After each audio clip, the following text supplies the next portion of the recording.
Hey, you guys, so glad to have you here. So today, we're going to be covering a pretty tough topic. And that topic is, how do you handle the person that automatically starts asking about how much you charge right off the gate? So maybe it's in Facebook on Messenger, and all of a sudden they're like, how much do you charge for your tutoring? How do we handle that? And I've been having a really great conversation over here with Ashley, who is our most recent Tutorpreneur Hero award winner. And she's been sharing some of the things that she does to make people feel more comfortable about the price that she charges. So tell us how that goes, Ashley. How does that work? Yeah, so I think one thing I do before this conversation even happens is I've been working really hard on my social media presence to share who I am. So on my Facebook business page, I'm sharing, about my business and about growing my business and about when do I tutor and what does it look like? And I'm sharing successes of my students, and I'm sharing about my family life, and we did this weekend, or what does the tutor do on her day off? Or, so I'm sharing that, and that really helps people get to know you, because you've probably heard this before, but most people want to do business with someone that they know, like, and trust. So we have to let people get to know us. And so I've been doing that. And now I've just recently started building my YouTube channel so people can even get to know the business side of it even more and get a deeper look and inside look into what I offer as a reading tutor. Yeah. So if I get a message on Facebook right away, how much do you charge? I try to get them to pause for a minute, and I say, how much it costs depends on how you decide to get started. And then I ask them questions about themselves. So, and when I mean it depends on how you get started, that's because people pay in different ways. Right now I offer a free reading assessment. So my initial consult, my initial assessment is free. So who doesn't like free? Even if you decide not to book with me, I could still give you some great information about your student, about your reader. So starting with that, and then some people pay week by week, some people pay by a month, or sometimes I have clients pay for an entire block at a time. So, that it really does depend on what you work out. I want them to know that I'm going to work with them. And so I want to know more about them and their student. Yeah. And that's so pivotal. I had somebody who messaged me on Facebook, and they did ask that question. They said, how much do you charge? And they actually put that out there for two people. The other person put how much they charge. And I led with questioning about the child and what she was struggling with. So tell me more about what your child is struggling with. And I think she had asked multiple questions at once. And I think one of the questions was, how much do you charge? Because they don't always just say, how much do you charge, and leave it at that. Sometimes there's other things there. So I answered those questions first. Right. And then I leave the other one out purposefully. It might kind of sound, like devious, but people aren't ready to hear how much it costs until they hear the value of what it is that you have to offer, right?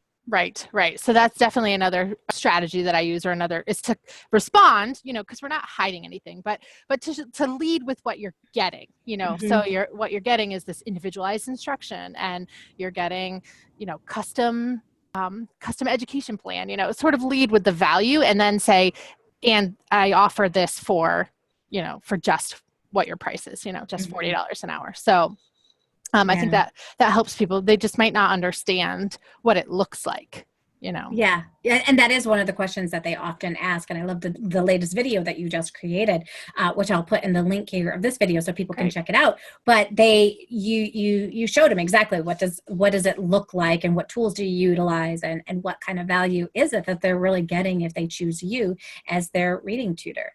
And that's really, really helpful for people. And it takes some of the mystery out of it. Like, what does this online tutoring thing look like, right? Right.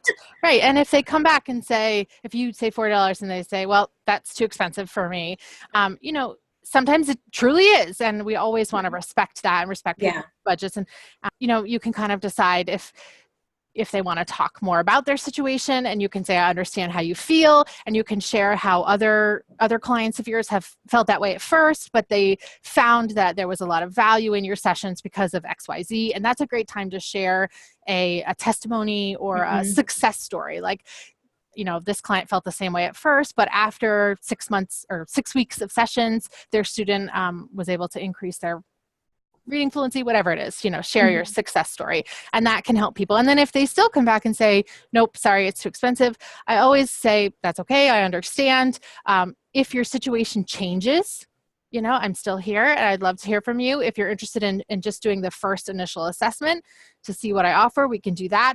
And, if you know of anyone else who might be interested, I would love it if you would share my name. And I always, try to just not pressure people, because it's not about that.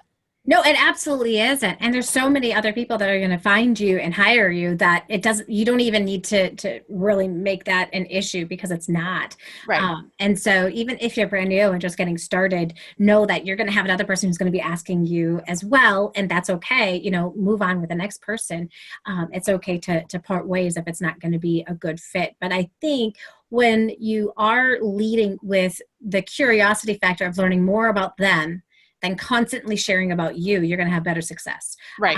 If you're constantly asking, so tell me about what your child is struggling with, and you're listening. And I always have I'm actively writing this all down. I have my notebook in hand and I'm writing down so that I can be okay, so what I'm hearing you say is that your child is struggling with fluency because they're reading really slow. So I have other kids that have struggled with, and you can bring in those examples and talk about it. They're also, don't be afraid when you're having these conversations. You might be hiding a ton of fear inside. I used to hate to talk on the phone and all that kind of stuff. Right. Just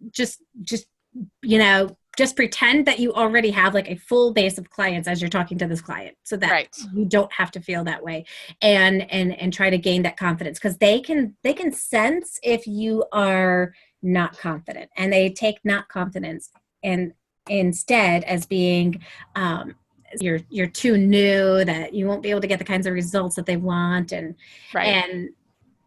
it's all that tricky stuff that kind of goes along with it. But right. And I think it's important to leave it on a positive note with it, not being pushy, because they truly cannot do it at this time, but in 6 months their situation might change, and you want to make sure that you left a positive image, a positive feeling, because they're going to remember how you made them feel, and then when their situation changes, they'd be like, oh, that person didn't pressure me, she was really supportive, and you can always follow up with them too. If they contact you in August, you can follow up with them in December or in October and say, the school year started, how's your child doing in school? And just show people that you care, and it's not just about the money. So yeah, just reaching out and and that's even a great strategy for kids that you have released too, to find out, how are they doing, and inquiring, and because lots of people will actually like to rehire you. When they realize, they're still struggling a little bit, they started going backwards as soon as they stopped working with you. And so we'd like to continue with the tutoring so that he can continue to get better. Yes. So you just want to have those positive relationships all around, whether it's a prospect, whether it's a client, or whether it's somebody who's been released. So, well, thank you so much for taking the time to share with us, different ways to kind of attack that kind of a question. And you know what? They don't know how much you care until you show that you care, right? Right. And that's all we got to do. Awesome. Thanks for having me. You're welcome. Thank you.